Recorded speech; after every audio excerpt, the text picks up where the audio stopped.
La rencontre de Jésus-Christ avec la femme samaritaine au puits de Jacob nous enseigne beaucoup de choses. Voilà la Chisa de la Samarie, une femme qui ne pouvait pas venir puiser l'eau le matin parce que les femmes qui venaient là, elle était la mal aimée au milieu de toutes ces femmes parce qu'elle était taxée de voleuse de mari d'autrui. Et cela est d'actualité encore aujourd'hui. En fait, les femmes et les Chisa ne sont pas des voleuses. Je ne les acclame pas, je ne les appuie pas. Non. Par contre, ce sont les hommes. Chère dame, si tu as ton mari qui a une Chisa, 2 ou 3 Chisa, il ne faut pas aller en vouloir à ces femmes-là. Hein?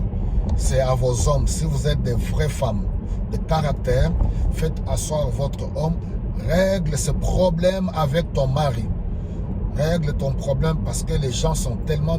Les femmes sont méchantes, elles sont prêtes à tuer, à empoisonner. Qu'est-ce que nous ne voyons pas? Mais alors ici, dans cette conversation, j'aimerais bien nous dire que le Seigneur Jésus-Christ ne fait exception de personne.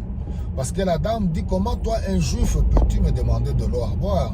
Parce que vous, les juifs et nous, les samaritains, nous n'avons pas de relation. Jésus-Christ lui dit, si tu savais celui qui te demande de l'eau, c'est toi qui allais lui demander de l'eau.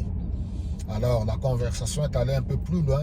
Les gens sont attachés aux rites et aux traditions. Jésus-Christ vient nous rencontrer dans notre religion, dans nos rites, dans nos traditions. Parce qu'il dit que non, l'heure est venue où le Père cherche les vrais adorateurs, ceux qui l'adorent en esprit et en vérité.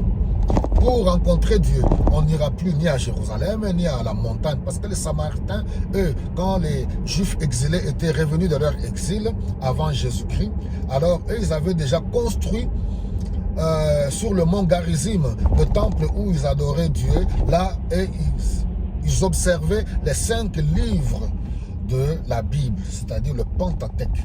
Alors, là, Jésus dit, non, non, non, ce n'est plus le temps pour rencontrer Dieu, pour aller à la montagne, ni à Jérusalem, là où les Juifs adoraient Dieu.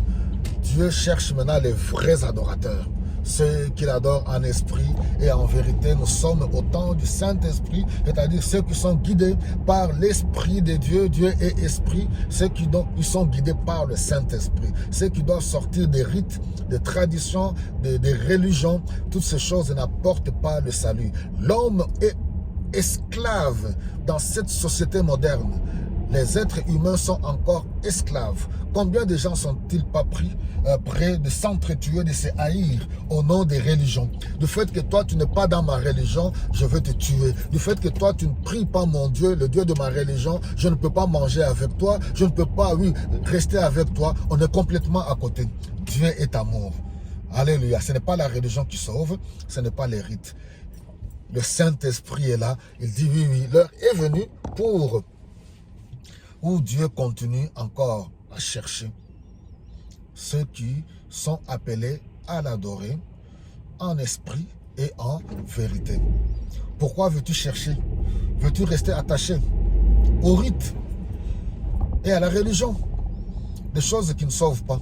Parce qu'il a parlé de Jacob, le puits de notre ancêtre Jacob. Le puits, c'était le lieu de la rencontre, le lieu de rencontre. Beaucoup de mariages ont commencé au puits. Vous vous rappelez? La rencontre de Moïse avec les filles de Jéthro, c'était toujours au puits. Le puits, le lieu de la rencontre. Que le Seigneur nous aide, mes bien-aimés, oui, à sortir des rites et des religions pour rencontrer le Seigneur Jésus-Christ. C'est ce que Jésus-Christ veut. Une rencontre personnelle pour le connaître et développer une intimité avec lui. Que le Seigneur vous bénisse abondamment.